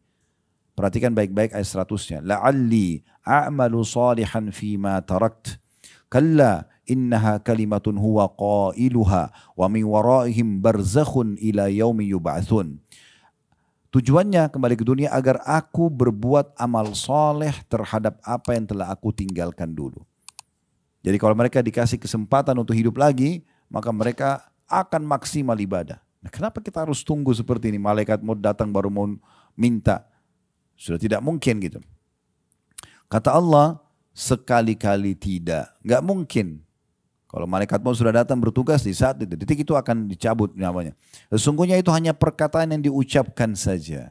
Dan di hadapan mereka nanti akan ada dinding atau barzakh sampai hari dibangkitkan. Alam barzakh di kuburan. Lalu ayat 101-nya Allah mengatakan, فَإِذَا نُفِخَ فِي الصُّورِ فَلَا أَنْسَابَ بَيْنَهُمْ يَوْمَئِذٍ وَلَا يَتَسَاءَلُونَ. Apabila sangkakala nanti ditiup pada hari kiamat, maka tidak ada lagi pertalian nasab di antara mereka pada hari itu. Dan tidak ada pula mereka saling bertanya. Dalam ayat lain Allah mengatakan yauma yanfiru mar'u min akhi, pada hari kiamat orang lari dari saudara kandungnya, wa ummihi wa abi, dari ibunya dan ayahnya, wa sahibatihi wa bani, dari pasangan hidupnya dan juga keturunannya. Likulli imri'in minhum yauma idzin sya'nu yughni. Karena pada hari itu setiap orang ingin selamatkan dirinya. Ya. Suami akan lari dari istri, istri lari dari suami, anak dari orang tua dari anak, semua. Saudara-saudara takut nanti ada hak yang tidak sempat dikasih di dunia, maka dia tuntut kita. Pada hari itu kata Allah tidak ada lagi jalur nasab di antara mereka. Oh ini saudara saya kesian nih, gak ada. Bagaimana dia selamatkan dirinya sendiri. Allah bilang hati-hati sebelum datang hari itu nanti. Makanya sering saya bahasakan teman-teman, garis bawahi poin ini penting sekali. Mudah-mudahan Allah jadikan saya orang pertama mengamalkan. Kemudian Bapak Ibu ya. Supaya jangan kita ucapkan apa yang diucapkan lalu tidak diamalkan. Saya selalu bahasakan menuju ke akhirat ini. Bawa dua hal dan jangan bawa dua hal. Bawa amal soleh dan teman soleh. Garis bawah ini penting sekali. Yang kita bawa menuju ke akhirat artinya setiap hari yang kita kerjakan selama ajal belum datang, amal soleh aja terus. Wajib dan sunnah sibuk dengan itu. Dan teman-teman soleh. Apa manfaatnya teman soleh ini? Nanti mereka bisa memberikan kita syafaatnya, pertolongan mereka. Dalam sebuah riwayat disebutkan ada orang nanti dikeluarkan dari api neraka, sampai ahli neraka semua pada bertanya, ada apa? Kenapa orang ini keluar? Apa ada amal yang dia kerjakan? Karena sudah masuk neraka, berarti amal solehnya lebih sedikit daripada amal baiknya. Maka malaikat menjawab mengatakan, sesungguhnya temannya ada yang soleh, memberikan kepadanya syafaat. Maka pada saat itu semua ahli neraka berharap mereka punya teman-teman soleh selama di dunia. Karena ini manfaatnya besar sekali. Di dunia mereka bisa peringatkan kita, kalau salah jangan akhi, jangan ukhti, itu salah. Diingatkan. Ya. Dan nanti di akhirat bisa berikan syafaat pertolongan dia. Para sahabat itu saling mengejar syafaat ini ya. Selalu mereka kejar. Sampai kalau mereka lagi berperang dan ada satu orang di antara mereka yang kena tebasan pedang, udah jatuh, temannya sengaja jatuhin dirinya dekatnya sambil mengatakan, wahai fulan jangan lupa syafaatmu untukku. Iya. Sampai begitunya. Tapi sama-sama mereka berjihad. Karena kan orang mati syahid bisa memberikan syafaat 70 orang kan. Selama orang muslim. Maka itu luar biasa. Jadi menuju ke akhirat ini bawa dua ini. Amal soleh dan teman-teman yang soleh. Dan jangan bawa dua hal. Jangan bawa dosa, jangan bawa musuh. Dosa kita sudah tahu. Musuh ini. Ada orang setiap hari dia cuma cari musuh terus. Gosipin orang. Pembantu orang dibahas, pekerjaan orang dibahas, rumah tangga orang dibahas. Semuanya dibahas. Ada orang seperti perpustakaan gosip berjalan. Gitu. Tanya tentang fulan, oh semua lengkap datanya orang itu diketahui sama dia. Istrinya, anaknya, rumahnya, mungkin jenis granitnya dia hafal. Ya. Apa saja, subhanallah kenapa? Saya punya teman dekat di Jakarta, sahabat dekat saya, sudah seperti adik kakak gitu. Sampai hari ini teman-teman saya tidak tahu lantai di rumahnya itu ada apa, saya tidak tahu. Karena kalau saya bertamu sama dia, salaman di depan pintu langsung dipersilakan ke ruang tamu, udah saya ke ruang tamu saya, selesai. Gak perlu tanya-tanya, kecuali perlu ada satu mungkin meja di situ, kursi kita lihat bagus, kita tanya ini beli di mana, cukup sebatas itu. Kata Nabi SAW, min husni islamil mar' tarkuhu ma la ya'ni. Termasuk kesempurnaan Islam seseorang, dia meninggalkan apa yang tidak bermanfaat buat dia. Jangan semua ditanya tentang orang untuk apa. Terlalu banyak bertanya ini akhirnya membuat kita jadi banyak tahu, jadi kita juga jadi bisa dihisab sama Allah. Kamu tahu kenapa kamu nggak luruskan kalau itu salah? Misal, yang sering saya bahasakan, ya, jangan ambil tugasnya malaikat. Ya. Maksud dalam masalah rumah tangga. Gak usah selalu repot periksa handphone. Cari tahu tentang masalah ini, masalah itu. Selama Allah tidak buka, gak usah. Kalau Allah buka berarti Allah mau kita luruskan untuk kesalahan. Kalau tidak, gak usah cari tahu. Itu penting sekali. Saya bilang sama istri saya tidak akan buka handphone kamu ya. Saya cuma ingatkan, kalau itu baik, lakukan. Kalau itu buruk, Allah akan hisab. Hati-hati. Tapi kalau dibuka depan mata saya, baru saya luruskan. Kalau enggak, gak usah. Betapa banyaknya waktu habis kalau hanya mau tahu ini lagi buat apa di rumah, lagi buat apa di jalan. Habis waktu untuk itu. Mana waktu bisa digunakan untuk zikir, baca Quran dan ibadah yang lainnya. Dan Nabi SAW sudah berikan kata rahasianya. Berbaktilah pada kedua orang tua kalian Allah akan berikan kalian anak-anak yang berbakti pada kalian. Jaga kesucian kemaluan kalian, Allah akan jaga kesucian kemaluan pasangan kalian. Selesai. Gak mau pasangan selingkuh. Gak, kita jaga diri kita. Allah jaga dia di luar. Selesai kok. Sederhana. Pasang CCTV, cek semuanya. Pasang kamera di mobil. Oh, macam-macam. Gak ada gunanya. Habis umur untuk itu. Kemudian tadi saya bilang jangan bawa dosa dan jangan bawa musuh ya. Nah, ini bahaya sekali musuh ini. Kata Nabi SAW dalam sebuah hadis sahih, siapapun yang punya permasalahan dengan saudaranya di dunia ini maka selesaikan sebelum datang hari, tidak ada lagi manfaatnya dirham dan dinar. Segera minta keridhoannya, segera minta maaf, selesai. Kalau perlu teman-teman jangan tutup mata di malam hari kecuali sudah minta maaf dengan pasangan, minta maaf sama orang tua, minta maaf sama orang-orang. Mungkin kita buat salah, kita nggak tahu. Mungkin kita meninggal malam itu. Itu poin penting. Kemudian dalam ayat 102-nya kita lanjutkan, kata Allah SWT, "Faman thaqulat mawazinuhu faulaika humul muflihun." Barang siapa yang berat timbangan kebaikannya nanti karena selama di dunia sibuk dari amal soleh ke amal soleh yang lain, dari wajib ke sunnah, sunnah ke wajib, gitu kan? Maka mereka itu adalah orang-orang yang dapat keberuntungan. Beruntung dia itu, selamat nanti. Dan ingat, amal soleh itu punya kenikmatan. Ini kita haji ini nikmat ini. Sholat itu punya kenikmatan, puasa punya kenikmatan, sedekah punya kenikmatan, zikir, doa semua punya kenikmatan. Kalau masih ada orang di sini yang hadir, mudah-mudahan tidak ada, tidak merasakan kenikmatan ibadah itu berarti masih ada dosa yang mengganjal dia. Makin bersih dosa kita, maka makin nikmat ibadah itu. Kemarin saya sempat sebutkan salah satu kiat khusyuk, yang keempatnya adalah jauh dari dosa. Dosa sama ibadah itu dua-dua punya kenikmatan. Ibarat seperti timbangan. Kalau dua telapak tangan saya ibarat timbangan. Ini amal soleh, ini dosa. Dua-duanya punya kenikmatan nih. Kalau enggak akan ada pelakunya, gitu kan? Tetapi kalau dua-duanya masih seperti ini timbangannya, Bapak Ibu sholat iya, puasa iya, cari rezeki halal iya, tapi masih ada dosanya. Gosip, fitnah, manipulasi data atau apa misal, masih berimbang nih, maka khusyuk hilang dalam sholat. Ibadah akan kurang kenikmatannya. Karena dia masih begini, masih berimbang. Kapan nikmat ibadah itu? Kapan kita bisa tetesin air mata? Kapan kita bisa merasa nggak mau berhenti berdoa? Kalau ini lebih naik levelnya. Ini ditutup ini. Taubat, tutup pintunya. Kita kerjakan ibadah rutin aja, sholat 5 waktu, sholat qabliyah gitu ya. Nanti naik dia level itu, karena ini kita tutup. Kalau dia masih berimbang nggak bisa, ini harus naik ini. Kalau ini naik nanti lebih khusyuk, sampai nanti pada tingkat kita peka sekali. Peka sekali. Ya. Hasan Basri rahimahullah pernah ngantar jenazah sambil begitu lihat, beliau tadinya diam, langsung zikir. Ditanya oleh orang sebelahnya, wahai imam itu kayak kita kiai, ustaz, kenapa anda berzikir? Dia mau tahu hukumnya. Langsung dia mengatakan, berzikirlah wahai anak muda karena yang sedang kita antar sudah nggak bisa berzikir. Itu kena kepekaan. Ya. Nah kepekaan ini dalam ibadah ini akan muncul kalau dia naik itu levelnya. Dan caranya memang ini harus ditutup ini, jangan dibuka. Bahasa saya sering teman-teman sekalian, kalau anda mau hijrah, antum mau hijrah, jangan setengah-setengah. Jadi orang soleh itu dan soleh 100% aja sekalian. Kenapa sih setengah-setengah? Kenapa dicicil? Hah? Udah sekalian. Dan tidak usah pakai tapi, ya, tapi Ustaz. Gitu, ya. Saya sih mau tobat tapi, saya sebenarnya mau haji Ustaz tapi terus ini. Kenapa tapi? Saya sebenarnya mau bantu pesan itu tapi, ya udah malaikat tulis ada tapinya.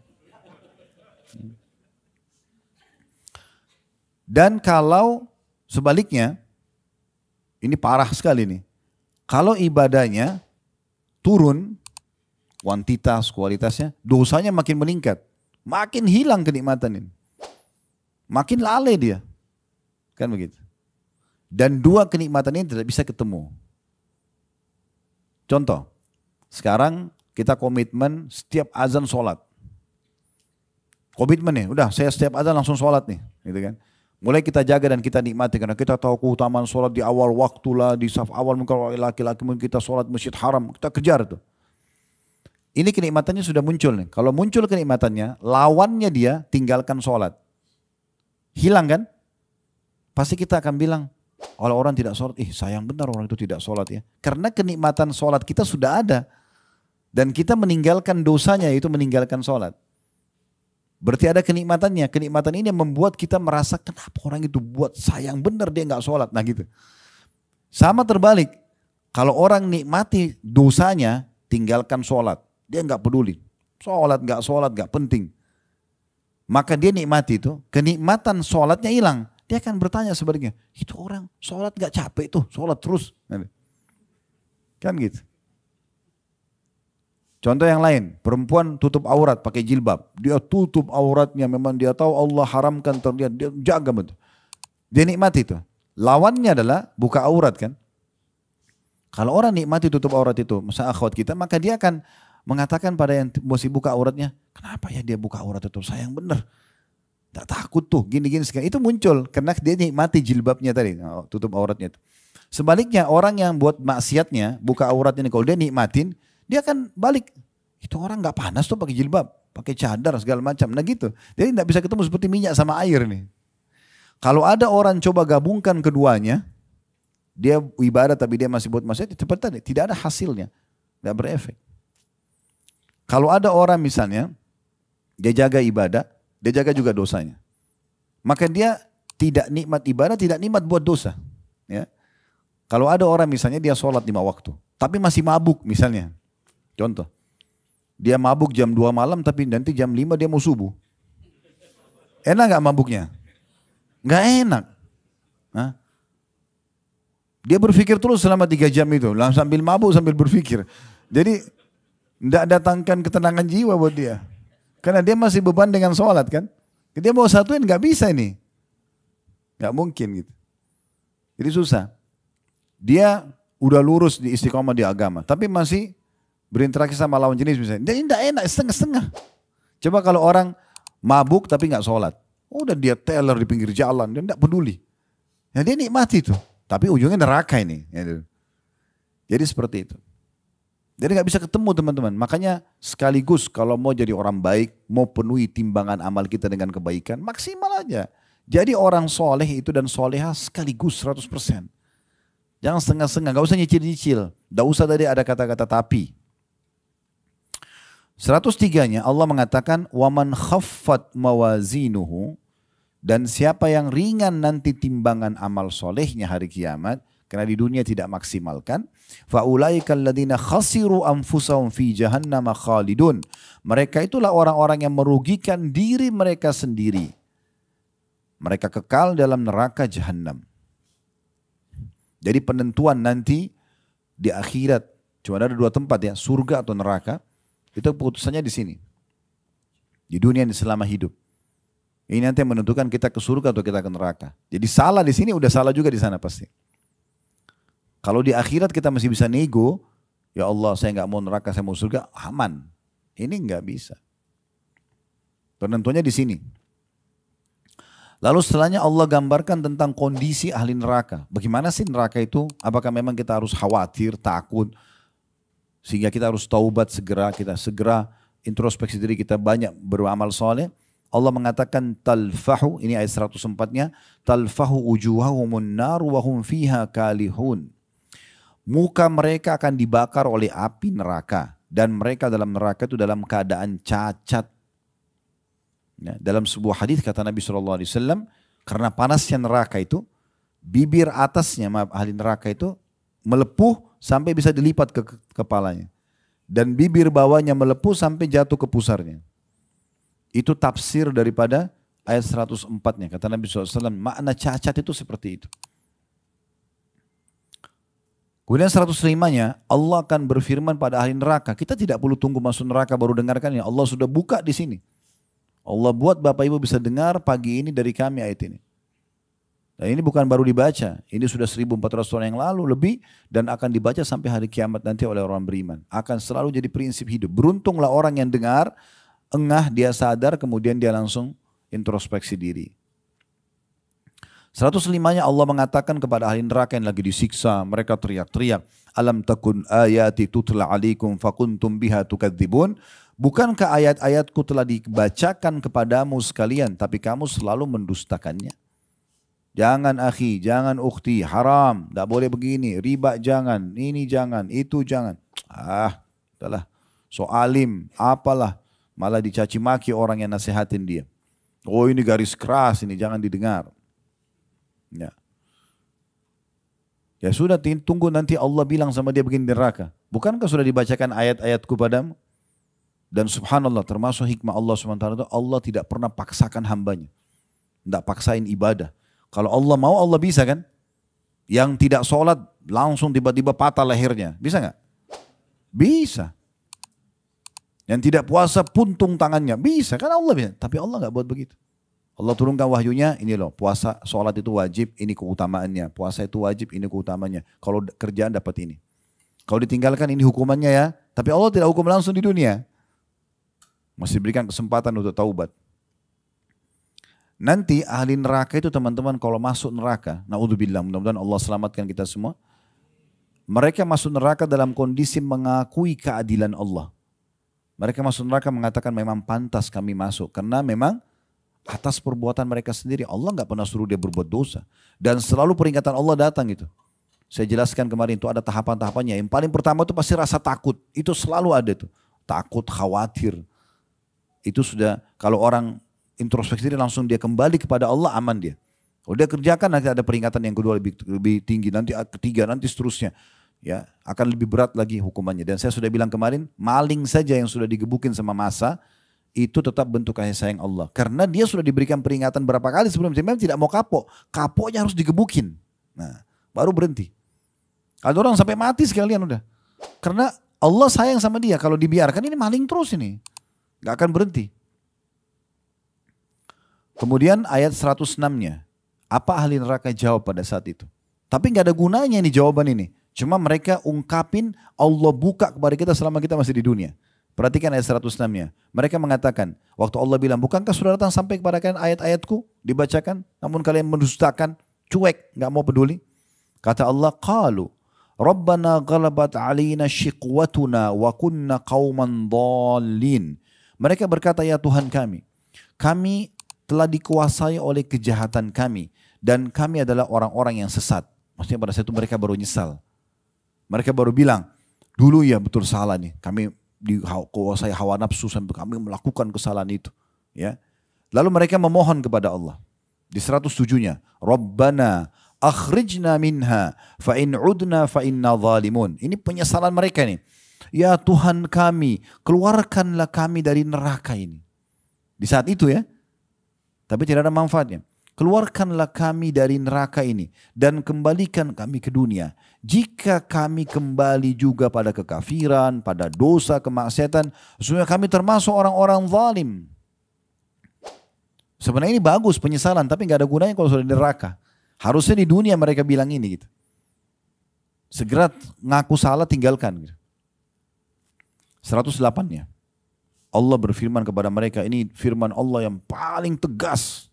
Allah itu Ar-Rahmanur Rahim, Maha Pengasih, Maha Penyayang. Tapi bagi ahli neraka, Allah akan tegas sama mereka. Allah bilang, qala khsa'u fiha wa la tukallimun. Allah berfirman, tinggallah dengan hina di dalam neraka itu. Dan jangan pernah kamu berbicara dengan aku. Subhanallah, saya pernah dapat sebuah hadis. Kata Nabi SAW, ahli neraka itu kan mereka tidak pernah berhenti ya. Tidak ada istilah istirahat. Kalau di penjara ada saatnya orang istirahat, dikasih makan, kalau luka diobatin, walaupun sudah dihukum. Di neraka nggak ada begitu. Per detiknya siksaan terus, siksaan non-stop dan tidak ada kematian. Kalau orang maling digebukin mati, orang sudah tinggalkan, nggak digebukin lagi. Karena orang tahu orang mati nggak sakit lagi. Tapi di neraka nggak. Jadi dia hidup terus dalam kondisi, dalam kata Nabi SAW dalam sebuah hadis, ahli neraka itu ada yang sampai hangus semua badannya, tinggal kepalanya saja. Tapi hidup. Lalu Allah utuhkan lagi. Nah dalam proses pengutuhan itu, penyiksaan sakit, pengutuhan kembali tubuh mereka sakit. Begitu terus. Mereka menjerit-jerit tidak didengar. Kata Nabi SAW tentang masalah firman Allah ini dalam ayat 108-nya. Allah mengatakan, kekallah kalian, hiduplah dia, masuk tinggal di dalam keadaan hina. Dan jangan pernah bicara dengan aku. Kata Nabi SAW ahli neraka. Dalam tafsir 108 surah Al-Mu'minun ini. Ahli neraka karena mereka sudah merasa sakit sekali, mereka sudah tidak tahu harus buat, mereka panggil para penjaga neraka, para malaikat. Dan para penjaga neraka tidak menjawab mereka ratusan tahun. Biarin disiksa. Mereka putus asa, akhirnya mereka panggil Tuhan mereka. Yang tadi tuh, ya 106 dan 107.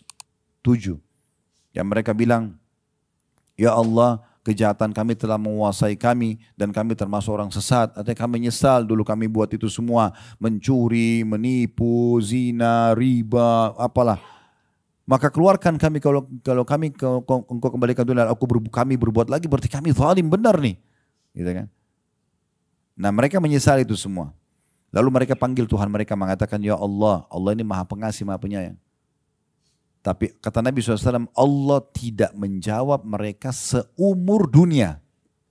Seumur dunia itu berapa miliar tahun itu. Ya. Jadi kalau antum pernah dengar, oh ada masa dinosaurus dulu, Allahu a'lam, mungkin bisa saja. Bisa saja. Bukan mustahil. Karena manusia ini, kita ini, makhluk terakhir yang Allah ciptakan. Sebelum kita sudah ada jin, sudah ada hewan-hewan, sudah ada air, sudah ada api. Ini semua bukan baru ini. Air yang kita pakai ini air dari dulu yang Allah ciptakan dari awal. Sederhana kok secara ilmiah kan. Panas menguap, ditampung di awan. Kalau ini kita kayak filter turun lagi jadi hujan dipakai lagi. Sama. Apinya sama. Tumbuh-tumbuhannya itu aja. Ya. Sama.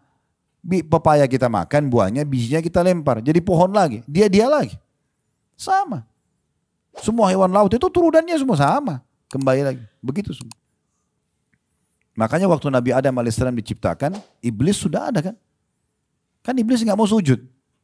Sudah ada di dunia dia. Kenapa iblis nggak mau sujud? Karena dia berharap dia jadi pemimpin di bumi. Ini masalah politik juga ini. Ya. Dia mau jadi pemimpin.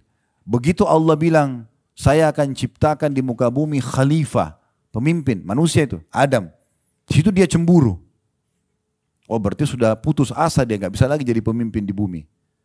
Maka waktu disuruh sujud dia nggak mau sujud. Berarti intinya iblis ada kan sebelumnya. Sudah ada iblis, sudah ada jin, sudah ada hewan-hewan, sudah ada semua tumbuh, sudah ada, bukan baru ini semua. Sudah ada. Jadi perlu kita garis bawah itu. Maka Allah Subhanahu wa taala tidak mengajak bicara mereka selama umur dunia. Allahu alam berapa miliar tahun itu. Disiksa terus. Setelah seumur dunia baru Allah berfirman seperti ayat 108 ini. Setelah seumur dunia miliaran tahun, ya Allah masih mengatakan kepada mereka, qala khsa'u fiha wa la tukallimun. Tinggallah di dalam keadaan hina dan jangan pernah berbicara dengan aku. Setelah miliaran tahun disiksa, Allah masih tidak maafkan. Padahal Allah itu Ar-Rahmanur Rahim. Coba bayangkan. Di akhirat sudah tidak ada ceritanya itu. Maka kata Nabi SAW dalam hadis itu, yang saya bacakan, maka karena mereka sudah putus asa, keluarlah dari tempat air mata mereka darah. Dan ketahuilah, kalau air mata yang keluar selama mereka disiksa itu dijalankan atau dialirkan di atasnya kapal, maka bisa mengalir. Karena penuhnya dengan air mata. Jangan dibayangkan ini neraka seperti penjara kita ya. Penuh darah, nananya ahli neraka di situ numpuk-numpuk. Bahkan kata Nabi SAW, makanan minuman mereka adalah tinatul khabal. Para sahabat bertanya, ya Rasulullah, apa itu tinatul khabal? Kata Nabi SAW, nana dan darahnya ahli neraka. Di surga teman-teman, kita nanti makan insya Allah, bukan karena lapar. Kita minum bukan karena haus. Maka semua penuh kenikmatan. Ya. Antum bayangin kalau antum lagi tidak, beda ya kalau lagi lapar, ini kebetulan mau sarapan jadi masa. Jangan dibayangin dulu. Tapi kalau orang lagi lapar, dia sudah nggak nikmati makanan. Target dia hilangin lapar kan? Coba kalau antum lagi tidak lapar, mau makan apa Pak? Makan apa Bu? Kita masih bisa memilih. Oh mau makan ini. Kita nikmatin tuh.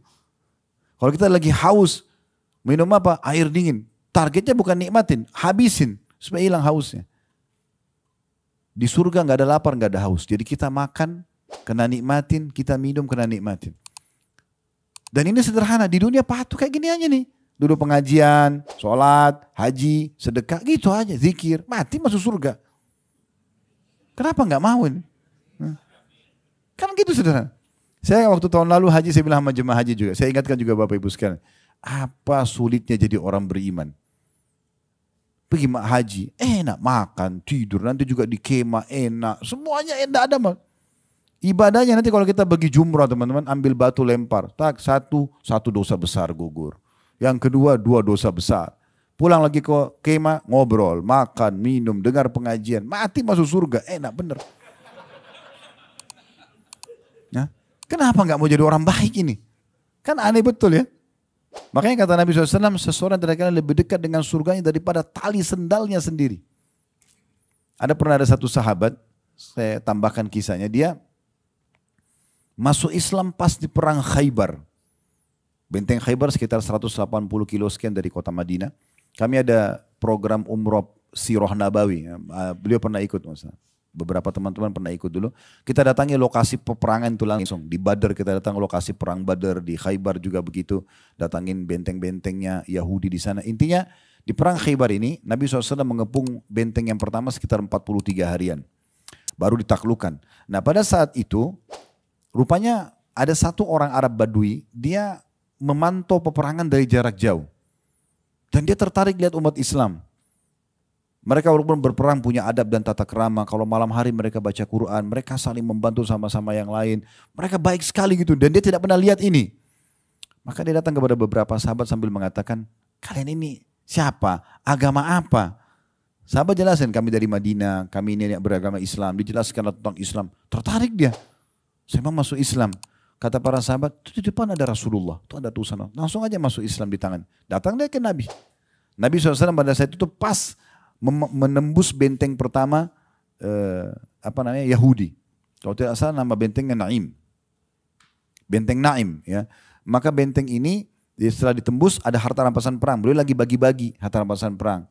Dengan salah satu orang yang ditunjuk untuk mengatur itu. Belum dibagi ke pasukan.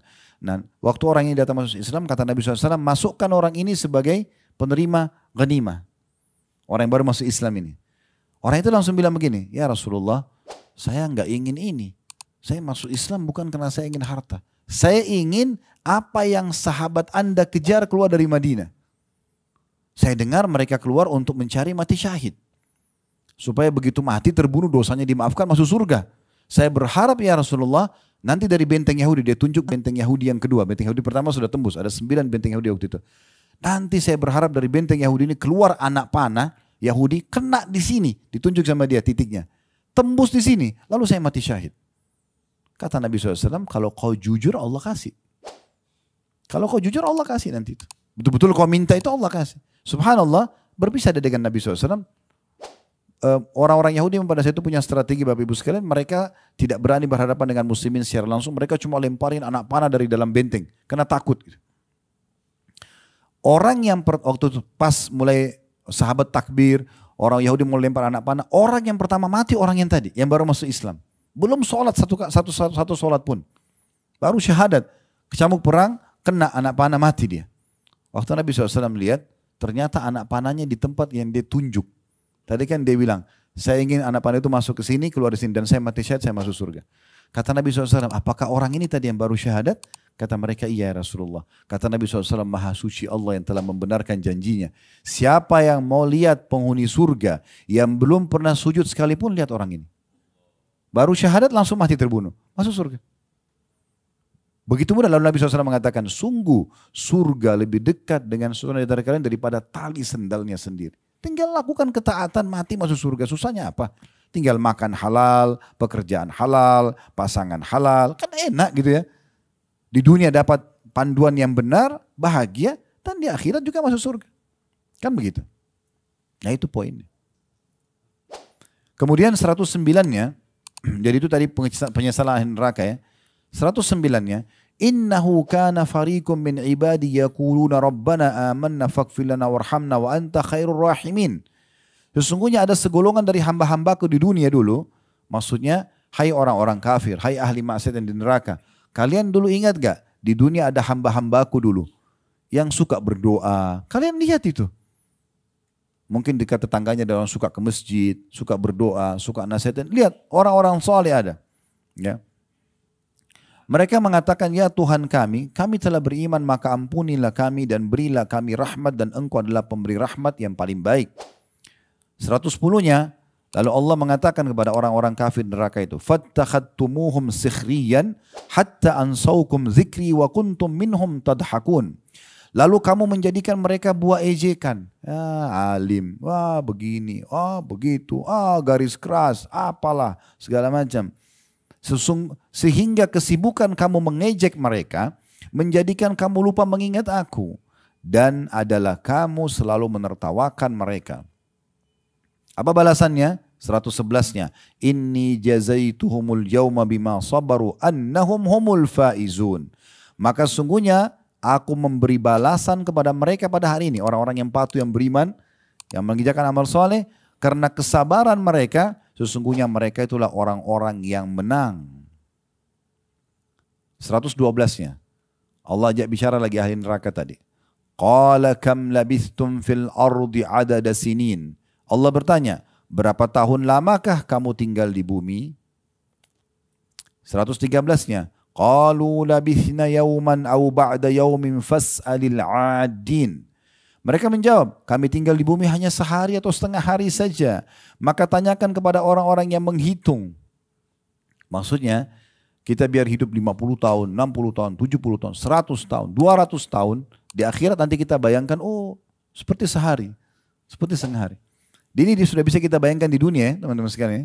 Sekarang mungkin kita sudah tidak asing pernah ketemu, anggaplah di sini yang paling sepuh Masya Allah 60 tahun berapa umurnya kemarin. Misal ketemu sama teman SD-nya atau SMP-nya. Lalu kemudian mereka mengenanglah masa dulu di sekolah. Seperti baru kemarin itu. Seperti baru kemarin. Ya. Itu di dunia. Begitu di akhirat nanti orang akan lihat, nanti kita teman-teman lihat histori hidup kita ini. Dari lahir dari rahim ibu, tangisan pertama, kedipan mata pertama, yang ke-100, yang ke-1000, semua fenomena kehidupan kita, sampai akhirnya kita meninggal. Cuman ini ya? Gitu loh. Sebentar sekali. Mereka ungkapin itu. Kami hidup di dunia hanya sehari atau setengah hari saja. 114-nya kata Allah. Qala in labithtum illa qalila, law annakum kuntum ta'lamun. Allah berfirman, kamu tinggal di bumi melainkan sebentar saja. Memang betul yang kalian bilang, cuma sebentar itu. Kalau sesungguhnya kalian mengetahui, nanti pada saat itu kalian sadari. Sayangnya nggak disadari. Alhamdulillah kita hari ini dengar nih, ya. Lalu penutupannya 115, Allah Subhanahu wa taala mengatakan, maksudnya penutupan bahasan kita dalam ayat ini ya. Afa hasibtum annama khalaqnakum abathan wa annakum ilaina la turja'un. Apakah kamu mengira bahwa sesungguhnya kami menciptakan kamu secara main-main saja?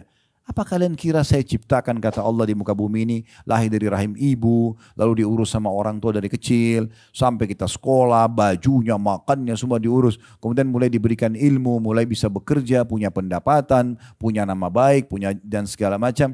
Ya. Kemudian kalian kira itu cuma sia-sia begitu saja, tidak ada tujuan, tidak ada perintah, tidak ada larangan. Dan bahwasanya kamu tidak akan dikembalikan kepada kami. Gak mungkin gitu ya. Nah seperti itu bahan muhasabahnya, introspeksinya. Kita lihat sekarang surah Al-Munafikun. Kita tutup dengan ini ya. Ayat 9-nya saya bacakan. Ya ayyuhalladzina amanu la tulhikum amwalukum wala auladukum an dzikrillah wa may yaf'al dzalika faulaika humul khasirun. Hai orang-orang beriman, janganlah hartamu dan anak-anakmu melalaikan kamu dari mengingat Allah. Kita boleh berpasangan, boleh urus anak-anak, tapi jangan melalaikan dari sholat, dari pendapatan yang halal dan segala macam. Barang siapa yang berbuat demikian, maka itulah orang-orang yang rugi. Ya. Oleh karena itu pasangan harus bersama-sama dengan kita menuju ke akhirat. Masya Allah, ini teman-teman yang berangkat dengan pasangan pergi haji ini, taufik dari Allah Subhanahu Wa Taala. Ya. Sama-sama beribadah. Tinggal bagaimana tadi menjaga keikhlasan, bersyukur pada Allah ya. Ayat 10 ini yang menjadi inti bahasan introspeksi kita. Wa anfiqu mimma razaqnakum min qabli an ya'tiya ahadakumul mautu fayaqula rabbi laula akhartani ila ajalin qarib. Laula akhartani ila ajalin qaribin fa as-saddaka wa akum minas salihin. Dan segera belanjakan sebagian dari apa yang kami berikan kepadamu sebelum datang kematian kepada salah seorang di antara kamu. Lalu ia berkata, segera lakukan amal soleh, segera sedekah, segera sholat sebelum datang kematian. Baru dia mengatakan, ya Robku, mengapa engkau tidak menangguhkan kematianku sampai waktu yang dekat? Beberapa detik saja, supaya untuk meeting sama teman-teman, untuk makan makanan favorit, enggak.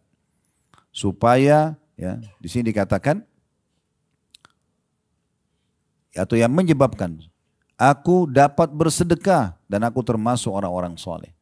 Supaya aku sempat transfer uangku itu ke yayasan ini, ke pesantren itu, ke sedekah ini.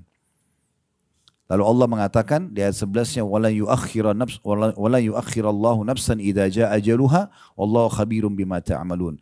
Dan Allah sekali-kali tidak akan menangguhkan kematian seseorang apabila telah datang waktu kematiannya, dan Allah Maha mengenal apa yang kamu kerjakan. Ya. Jangan tunggu nanti teman-teman sekalian menjelang kematian baru menyesali semua. Kenapa saya tidak sholat? Kenapa saya tidak sedekah? Kenapa enggak belajar Al-Quran? Kenapa tidak haji dan umroh? Kenapa? Enggak ada manfaatnya lagi.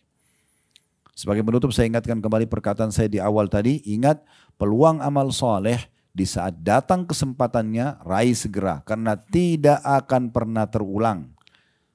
Masih ingat tadi saya bilang ya? Ada tempat dan waktu hanya bernilai di saat itu saja. Arafah, Mina, Muzdalifah yang nanti akan kita lewatin insya Allah beberapa hari lagi. Itu hanya punya makna, punya pengejaran pahala di saat itu. Lewat satu hari, hari Arafah tanggal 9. Lewat satu hari, hari tanggal 10 kita ke Arafah sudah berbeda. Di waktu itu. Saf awal tadi berlaku keutamanya antara ya, iqamah sholat sampai imam salam.